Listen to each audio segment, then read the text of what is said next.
வணக்கம். சுவிட்சர்லாந்து பூர்ஸ்ஜென்ஸ்டாக் என்கின்ற நகரத்தில் அமெரிக்க தரப்பிற்கும் ஈரானிய தரப்பிற்கும் இடையே நடைபெற்றுக் கொண்டிருக்கின்ற பேச்சுக்களினுடைய கடந்த 24 மணி நேரங்களில் எட்டப்பட்டிருக்கின்ற மிகவும் பிரம்மாண்டமான முடிவுகளை இந்த செய்தி உள்ளடக்கி மலர்கின்றது. முதலாவது, அமெரிக்காவினுடைய உப அதிபர் JD வான்ஸ் சுவிட்சர்லாந்தில் நடைபெற்றிருக்கின்ற பேச்சுக்களானது மாபெரும் வெற்றியை நோக்கி சென்று கொண்டிருக்கின்றன என்று மகிழ்வு வெளியிட்டிருக்கின்றார். ஈரானுடைய வெளியுறவுத்துறை அமைச்சர் அப்பாஸ் அரக்சி இன்று திங்கள் காலை வெளியிட்ட தன்னுடைய எக்ஸ் வலைதளத்தில் லெபனானில் போரை நிறுத்துவதற்கான பணிகள் மிக முக்கியமான ஒரு திருப்பத்திற்கு வந்திருப்பதாக மகிழ்வு வெளியிட்டிருக்கின்றார். இந்த இருவருடைய வெற்றிகளிலும் என்ன நடைபெற்றிருக்கின்றது என்றால் 60 தினங்கள் கொண்ட இந்த யுத்த நிறுத்த ஒப்பந்தத்தில் அடுத்து வரும் நாட்கள் அனைத்தும் ஒவ்வொன்றாக எந்தெந்த தினத்தில் எதை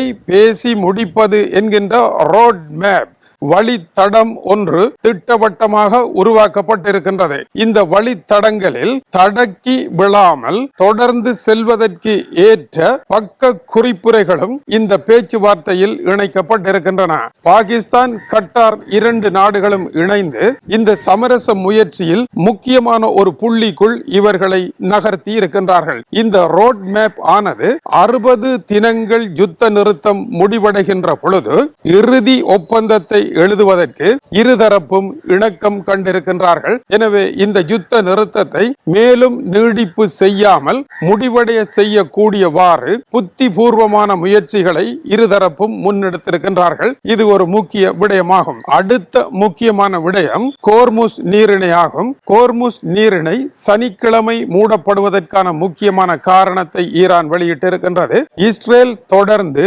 தேவையற்ற விதமாக லெபனானில் தாக்குதலை நடத்தி கொண்டிருக்கின்றது. அந்த தாக்குதலை நிறுத்த வேண்டும் என்பதற்காகவே மூடப்பட்டதாக ஈரான் கூறியிருக்கின்றது.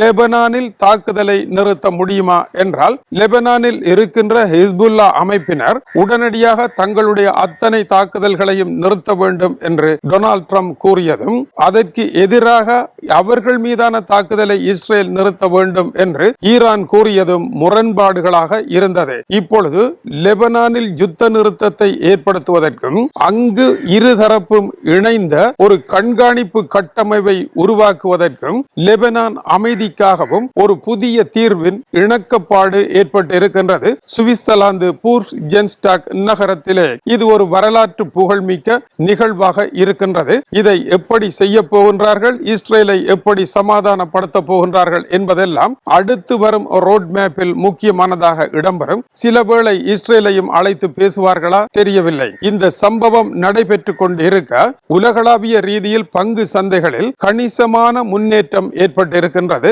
அதுபோல எரிபொருள் விலையில் படபடவென வீழ்ச்சி ஏற்பட்டுக் கொண்டிருக்கின்றது. விலைகள் குறைய தொடங்குகின்றன. இனி ஒவ்வொருவருடைய வீட்டிலும் பெட்ரோலுக்காகவும் டீசலுக்காகவும் செலவிட்ட அதிகமான பணத்தை அவர்கள் மீதம் பிடிக்கக்கூடிய வகையில் விவகாரம் சென்று கொண்டிருக்கின்றது. ஆனால் கோர்முஸ் நீரிணையில் என்ன செய்யலாம்? கோர்முஸ் நீரிணையில் 2 நாடுகளும் இணைந்த கருத்து முரண்பாடுகளும் பிழைகளும் ஏற்படாதவாறு தடுக்கின்ற ஒரு இணைந்த வழித்தடத்தை உருவாக்குவது என்றும், அந்த வழித்தடத்தினால் செல்லுகின்ற பொழுது ஈரானுக்கு எதிராக அமையாது, அமெரிக்காவிற்கு எதிராக அமையாது, அதற்கு ஏற்ப இந்த பாதை திறக்கப்படுவதாகவும் கூறப்படுகின்றது. ஆனால் அமெரிக்காவினுடைய கடற்படையும் ஈரானும் இதை கண்காணித்தபடி இருப்பார்கள். இருவரும் ஒரு புரிந்துணர்வின் அடிப்படையில் இந்த கதவுகளை திறந்து விடுகின்றார்கள். இது உலக வர்த்தகத்திற்கு மிகப்பெரிய வாய்ப்பாக அமைய போகின்றது என்பதும் முக்கிய விடயமாக எட்டப்பட்டிருக்கின்றது.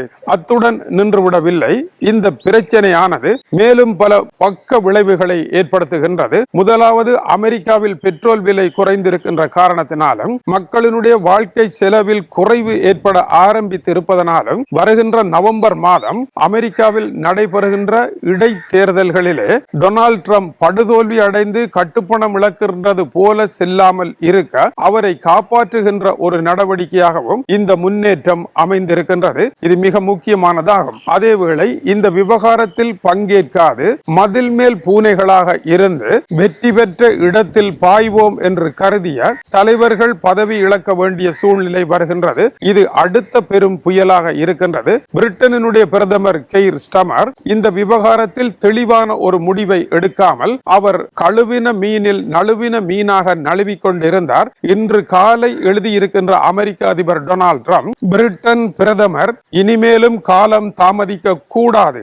அவர் பதவியில் இருந்து வெளியேற வேண்டும் என்று எழுதியிருக்கின்றார். வெளியேறுவதற்கான அவர் இழைத்த தவறுகள் இரண்டை சுட்டிக்காட்டுகின்றார். முதலாவது, அகதிகள் விவகாரத்தில் பிரிட்டனை சரியான முறையில் கட்டுப்படுத்தி அந்த நாட்டில் பிரச்சனை ஏற்படுத்தாமல் தடுப்பதில் அவர் தோல்வியடைந்திருக்கின்றார் என்று குறிப்பிடுகின்றார். இரண்டாவது அவர் மீதான குற்றம், வடகடல் ஆயில் உற்பத்தியில் அவர் ஏற்படுத்திய தளர்வு பெரும் பிரச்சனையாக மாறிவிட்டது.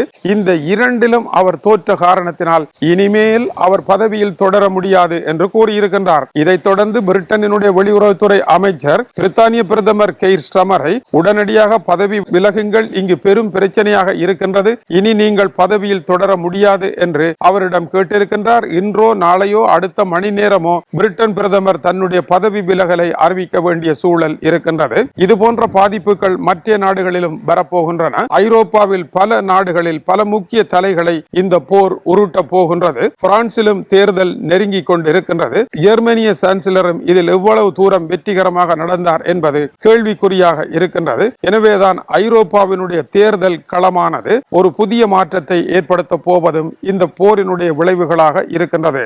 இந்த இடத்தில் ஒரே ஒரு விடயம் தெளிவாக வந்திருப்பதாக நேற்றைய செய்திகளும் கூறின. ஹோர்முஸ் நீரிணையை இனிமேல் நம்பி இருக்க முடியாது, அதை மாற்றி புதியதொரு வழியை தேடுவதற்கு உலகம் தயாராக வேண்டும். அதை மாற்றுவதற்கு ஒரே வழி இப்போது இருக்கின்ற எரிபொருள் சக்தி வளத்தினுடைய பாவனை முறையை முற்றாக மாற்றி அமைத்து மின்சாரம், காற்றலை மின்சாரம், சூரிய ஒளி மின்சாரம் என்று இயற்கை சக்திகளை அடிப்படையாக வைத்த புதிய சக்தி வள உலகம் ஒன்று பிறக்க வேண்டியது அவசியம்.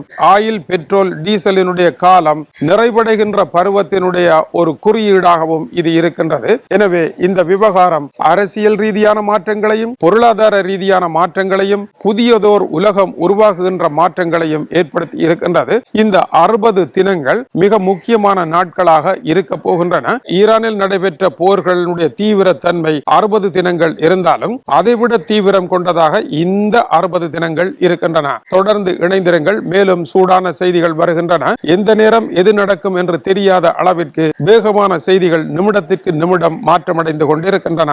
தொடர்ந்து இணைந்திருங்கள். வணக்கம் உறவுகளே.